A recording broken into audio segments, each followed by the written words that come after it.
Salut à tous et bienvenue sur la chaîne de la survie en nature. Il y a à peu près 3 mois, j'ai sorti une vidéo qui était la première vidéo de la série 10-15 techniques de survie. Et cette vidéo les amis justement elle vous a beaucoup plu, donc du coup je me suis dit que je vais en faire une deuxième. Donc du coup c'est parti, on va voir tout de suite 10-15 techniques de survie. Et pour commencer ces astuces justement, on va commencer par les astuces que vous m'avez données dans les commentaires. Donc aujourd'hui on en aura seulement 3 mais c'est déjà pas mal. Donc du coup la première technique et la question justement est: comment tu fais pour pêcher sans matériel de pêche? Donc il faut savoir déjà que la pêche c'est quelque chose qui n'est pas du tout mon domaine. Alors il faut savoir qu'on va faire un hameçon, pour ceux qui s'y connaissent pas du tout. Pour faire cet hameçon on a plusieurs options. On peut utiliser un clou, un couteau. Et donc du coup pour la technique du couteau, c'est vraiment très simple, je prends mon couteau. Et si par exemple vous avez un couteau suisse, c'est parfait. Donc là comme vous pouvez voir c'est un gros couteau, mais si vous avez un petit c'est beaucoup mieux. En gros l'idée c'est ça, vous avez par exemple votre ligne ou un bâton. Et puis vous allez attacher votre clou ou votre tout.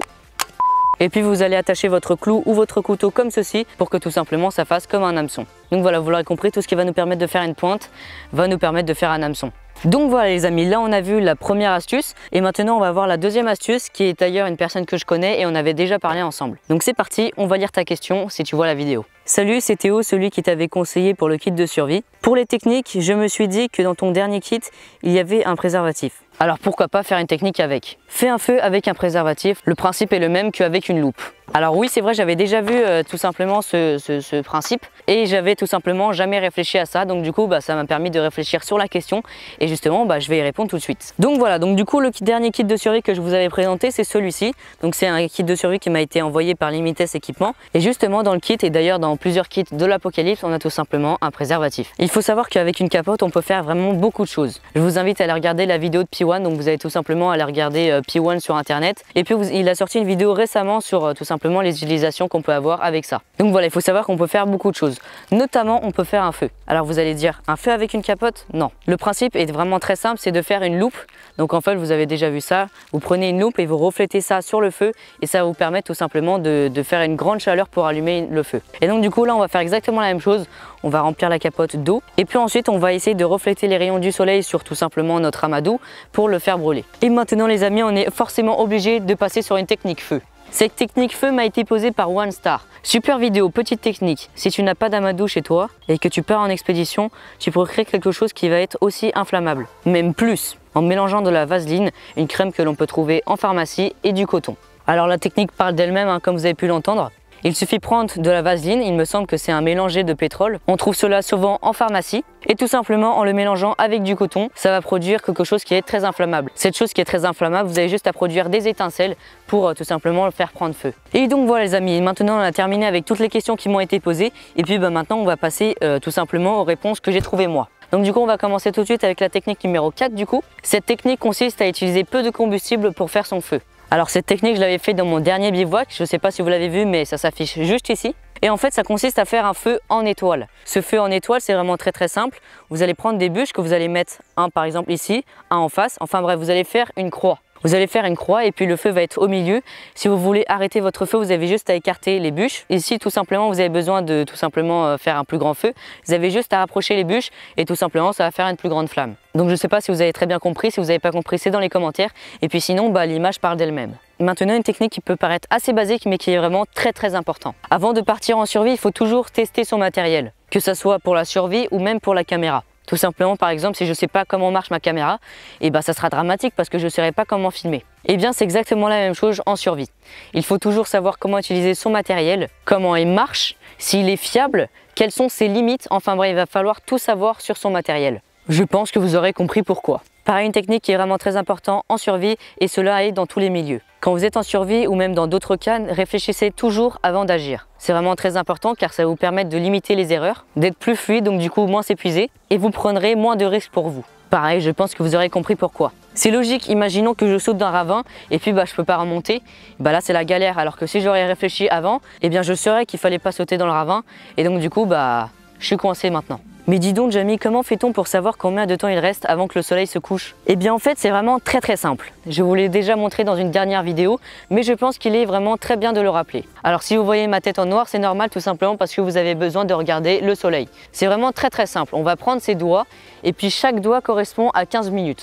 vous allez placer le plus de doigts entre la terre ferme et le soleil. Et puis ensuite, si par exemple vous avez 5 doigts entre la terre ferme et le soleil, et tout simplement vous faites 5 x 15. Bon, je suis vraiment désolé, il y a un peu de bruit derrière, mais enfin bon. Si vous êtes dans des conditions où il fait froid, donc c'est-à-dire il y a de la neige, n'oubliez jamais qu'il ne faut jamais prendre de la neige dans sa bouche. Vous le savez sûrement, mais le fait de prendre de la neige dans sa bouche produira des aftes. Donc du coup, ne prenez jamais de la neige directement dans votre bouche. Pour savoir récolter cette neige tout en sécurité, il y a quelques astuces qui sont vraiment très simples et que je vous conseille d'appliquer si vous êtes dans ces conditions-là. Tout d'abord, prenez la neige et compactez-la dans votre bouteille. Une fois que c'est fait, prenez la bouteille et mettez-les dans votre manteau, mais pas directement contre la peau, parce que ça pourrait provoquer des brûlures. Mettez-les entre 2 couches, donc par exemple un pull et votre veste. De cette manière, la neige fondra, donc ça fera pas toute la bouteille, vous en doutez, parce que la neige prend beaucoup plus de place que de l'eau. Imaginons que vous êtes dans un terrain où il y a beaucoup de crevasses. Vous savez sûrement que les crevasses est vraiment très dangereux et si vous tombez dans une crevasse, il n'y a pas beaucoup de chances de vous en sortir. Donc pour cela, je vous conseille plusieurs astuces, plus précisément 2. La première de ces astuces est si par exemple vous êtes à 2, toujours vous encorder. Comme ça, si vous veniez à tomber dans une crevasse, la deuxième personne pourra vous retenir. Donc voilà, donc ça c'est la première astuce, toujours être encordé si vous êtes 2. Et si vous êtes plusieurs, encordez-vous tous. Et pareil, si vous êtes sur la glace, emportez du matériel comme par exemple des piolets et toutes sortes tout simplement de matériel. Voilà, c'est vraiment quelque chose qui est très important. Vaut mieux dépenser de l'argent et être en sécurité que ne rien dépenser ou dépenser 10 € et tout simplement risquer sa vie. Mais maintenant, si vous êtes seulement une personne, voici un conseil qui va vous permettre de sauver votre vie sûrement.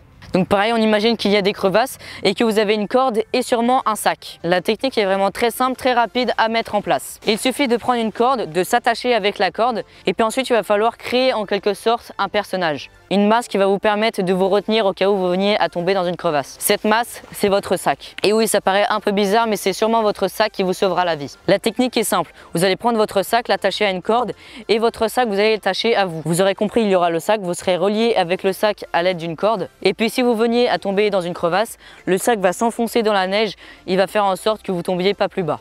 Voilà, c'est toujours mieux à mettre ça en place, ça vous permettra sûrement de vous sauver. Après, bien sûr, malheureusement, ça ne marche pas dans toutes les conditions.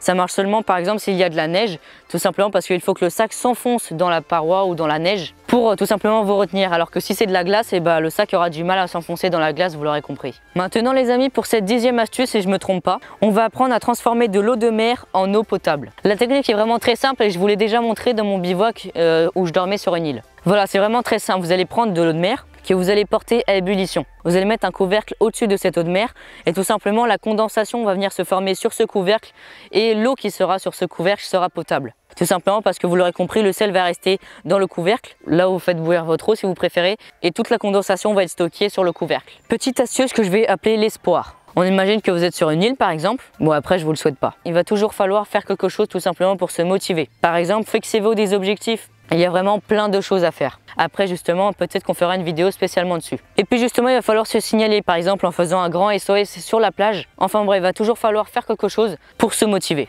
Vous le savez sûrement et vous avez sûrement tous déjà vu une boussole. Vous en avez sûrement tous une sur vous. Mais malheureusement, il arrive qu'elle soit cassée ou qu'elle soit démagnétisée. Pour cela, j'ai plusieurs techniques, mais je vous en donner une dans cette vidéo. Et si vous voulez plus d'informations, j'ai déjà fait une vidéo entière qui s'affiche juste ici. Il me semble que c'était mes premières vidéos, donc soyez indulgents dans les commentaires. Bref, on va imaginer que ceci est une aiguille. Cette aiguille, il va falloir la magnétiser. Pour cela, c'est très simple, vous allez la frotter sur vos cheveux pour qu'elle soit magnétisée. Une fois que c'est fait, vous allez la placer dans l'eau et puis ça va vous montrer la direction à suivre. Pour cette 13e et dernière astuce, une technique avec le scotch. Le scotch, c'est vraiment très pratique, on peut quasiment tout faire avec. Ça remplace la corde. Pour le scotch, ne prenez pas du scotch, je sais pas, chez Carrefour, prenez du duct tape. Le duct tape, c'est du scotch qui est vraiment très solide et vous allez trouver ça dans les magasins de bricolage. Vous pouvez par exemple réparer votre tente, réparer un tissu, votre manteau par exemple. Vous pouvez tout simplement en mettre sous votre pied s'il y a beaucoup d'eau pour empêcher l'eau de rentrer dans vos chaussures. Enfin bref, il y a vraiment 1 milliard de possibilités à faire avec le scotch. Donc prenez une carte, enroulez du scotch et puis mettez ça dans votre poche. Je vous assure que ça vous servira. Et c'est sous ce beau coucher de soleil qu'on terminera la vidéo. J'espère que cette vidéo vous aura plu et que vous aurez appris des trucs. Si vous avez des astuces, n'hésitez pas à mettre tout ça dans les commentaires pour passer probablement dans la prochaine vidéo 10-15 techniques de survie. Si cette vidéo vous a plu, n'hésitez pas à mettre un pouce bleu, à vous abonner si vous souhaitez en voir plus. Si vous avez des questions ou les techniques pour la prochaine vidéo, n'hésitez pas à mettre tout ça dans les commentaires. Sur ce, c'était la survie en nature et à toutes pour une prochaine vidéo. Salut!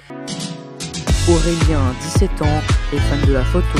de la vidéo, mais surtout des sensations extrêmes comme le parachute.